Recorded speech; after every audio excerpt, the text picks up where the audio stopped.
puta govorili o tome da treba voditi brigu o čovjeku. Ja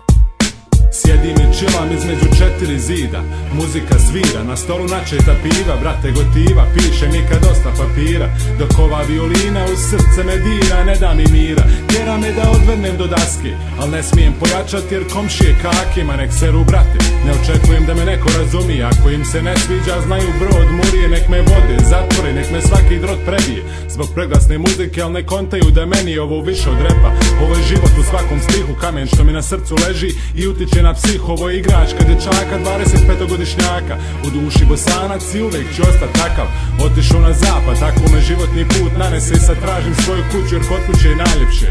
Vratite u svoje zemlje, kažete tamo da ste ovdje vidjeli jedan narod koji je u prošlom ratu strahovito postradao i koji još uvijek teško osjeća posljedice tih ratnih pustošenja, ali koji više svega voli svoju slobodu, nezavisnost i mir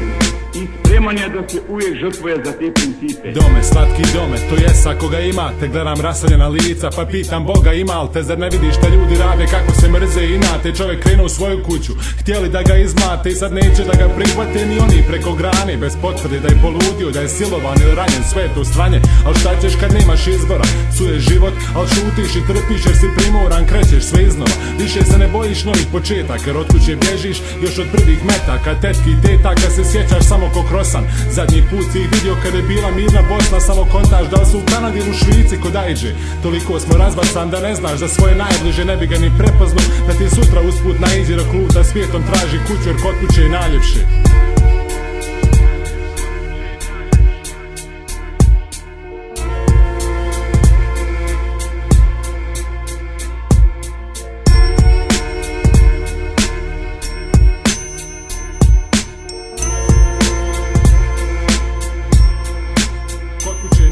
Iz kuhinje me budi priča, starci piju fuka, u zraku miris bureka i tonut s malo luka, friška jufka za štrudle, pa zar je ovo moguće, ne znam da još sanjam, jer sam stvarno kod kuće, mati sjecka povrće, za večeru će biti graha, stari reda već figure da razbacimo koju šaha, prvo kafa, pa burek, po cijeli dan se pije, jede, bacimo se do dnevne, da se ručak stegne, čilamo do tekme, sjedimo, pričamo satima o sportskim rezultatima, o politici ili o autima, dok mati nam stalno prinosi neku mezu, ma dobro je od Moribona, vidiš da nam je persu i sad mi nije mrsko i sa sestrom gledat jakne, pa skoknem do autocentra stari, treba nove pakne, dođem kući, mati hoće da zakačim neke zaveze, dobro može, nije frka, ipak kod kuće je najljepše.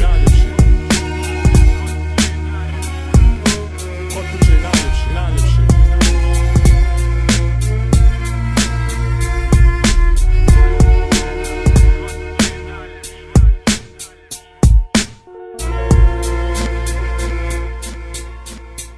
Kod kuće je najljepše, kod kuće je najljepše.